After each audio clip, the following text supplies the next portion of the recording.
Bismillahirrahmanirrahim. Assalamualaikum warahmatullahi wabarakatuh. Nama saya Legistina dari kelas PMI 6B NIM 1184462. Hari ini saya akan mencoba untuk membacakan hasil UTS di mata kuliah riset aksi yang diajarkan oleh Pak Rahman Rajis atau Pak Ronas. Kemudian pertanyaan pertama adalah apa itu pengertian riset aksi? Riset aksi itu berarti adalah aksi nyata yang diberikan kepada masyarakat melalui program-program pemberdayaan yang dilakukan secara partisipatif, secara efektif, yang memang masyarakat pun sama-sama bahu-membahu untuk melakukan program tersebut. Adapun riset aksi itu pasti memerlukan penelitian, dan penelitian yang tidak hanya sekedar hanya untuk diteliti tapi juga harus diberdayakan. Itu adalah salah satu kunci dari riset aksi.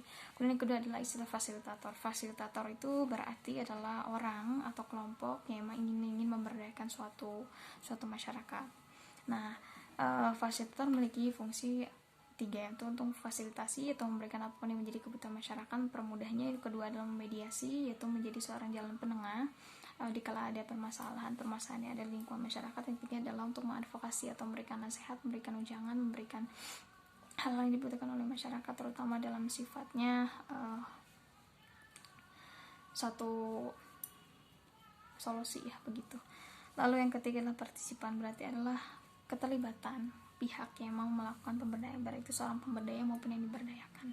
Dalam hal ini memang satu partisipan selalu mengeluarkan 4 hal. Yang pertama adalah uang, yang kedua adalah material atau bahan yang diperlukan, yang ketiga adalah ide atau ide gagasan, berarti yang sangat diperlukan juga. Lalu kemudian satu lagi adalah tenaga yang diberikan oleh masyarakat untuk suatu pemberdayaan. Lalu ada istilah lobby dan negosiasi. Lobby itu berarti adalah suatu usaha untuk mengaruhi pihak agar memang sama-sama untuk menguntungkan kedua pihak, lebih ke arah untuk membujuk. Kalau negosiasi itu berarti adalah suatu usaha untuk memperoleh satu kesepakatan yang sama untuk memperoleh satu solusi atau win-win solution, solusi yang sama-sama menguntungkan.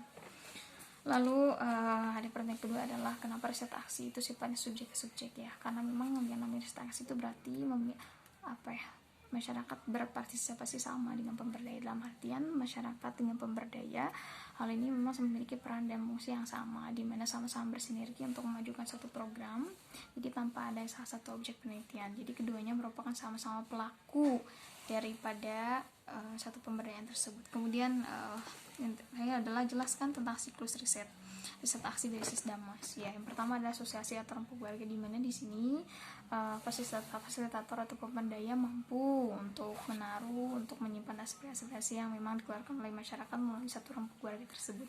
Lalu ada refleksi sosial, di mana di tahapan ini adalah bagaimana dapat bisa memahami segala potensi-potensi dan permasalahan-permasalahan di masyarakat hingga bisa dikerucutkan, bisa disimpulkan. Lalu ada pemetaan sosial. Ini memang potensi-potensi di masyarakat, baik itu secara kewilayahan, baik itu secara potensi SD, STS, SDM, itu betul-betul dirancang dan dipetakan dengan jelas. Lalu ada organisasi masyarakat, maksudnya adalah organisasi yang memang ada di lingkungan masyarakat sama-sama bisa membantu dalam pemberdayaan tersebut. Lalu ada perencanaan program, itu setelah tadi adanya sosialisasi, refleksi, pemetaan sosial dan organisasi masyarakat yang menjalankan. Lalu ada perencanaan sosial program, memang hal itu ditujukan untuk melakukan suatu pemberdayaan pada akhirnya dapat melakukan suatu perubahan sosial yang positif terhadap masyarakat. Ya, kemudian adalah sinergi program, di mana program tersebut memang dibutuhkan oleh masyarakat. Program-program tersebut ada memang hasil dari kebutuhan, hasil dari urgenitas yang memang dibutuhkan di masyarakat, yang memang menjadi mampu menjadi solusi di sana. Lalu ada pelaksanaan program, tentu adalah salah satu hasil, yaitu pelaksanaan programnya, bagaimana program bisa berjalan dan dijalankan. Lalu ada istilahnya otomotif. Nah, berikut adalah siklus riset aksi tersebut. Lalu yang terakhir adalah tentang bagaimana cerita atau analisis tentang film Nabi Yusuf, ya. Film Nabi Yusuf adalah satu film pemberdayaan yang cukup baik, di mana sisi filmnya cukup jelas, dari alur itu cukup masuk. Dia memang bisa secara terperinci dijelaskan, tapi dalam hal ini dalam hal analisis pemberdayaan film di Nabi Yusuf adalah dititik beratkan pada sistem pemberdayaan usaha pangan di sana. Kenapa? Karena memang pada zaman Nabi Yusuf dulu di Mesir akan terjadi kekeringan sangat luar biasa, hingga pada akhirnya masyarakat harus memiliki cadangan gandum yang banyak. itu untuk menjadi solusi di masyarakat agar masyarakat tidak kelaparan. Dan ada beberapa pemberdayaan yang cukup luar biasa. Nah, adapun mengenai tahapan dari tamkin atau tahapan dari pemberdayaan Nabi Yusuf, yang pertama adalah tentu penyadaran terhadap keyakinan dan urgensi terhadap pemberdayaan, di mana Nabi Yusuf mampu mengubah keyakinan masyarakat yang asalnya kafir ya menjadi tauhid gitu. Lalu yang kedua adalah kapasitas. Maksudnya adalah mengkapasitasi, berarti adalah bagaimana cara Nabi Yusuf untuk bisa memilih ya terhadap potensi-potensi di masyarakat, baik itu sumber daya ekonomi, sumber daya lingkungan, sumber daya manusia, mampu Nabi Yusuf manfaatkan sehingga bisa jadi satu program pemberdayaan yang cukup bagus, yaitu program ketahanan pangan itu melalui penanaman gandum ya yang dilakukan di masyarakat bersama. Yaitu yang ketiga adalah pendayaan, tentang bagaimana potensi Mesir yang memang lahannya cukup luas, sehingga tentang bagaimana lahan tersebut bisa dimanfaatkan, bisa memperoleh gandum dengan yang luar biasa melalui tadi regulasi-regulasi yang dilakukan oleh Nabi Yusuf dan pemerintahan.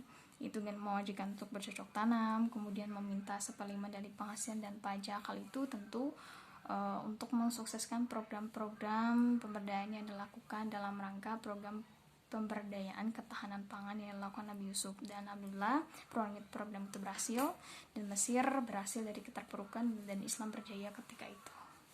Terima kasih. Assalamualaikum warahmatullahi wabarakatuh.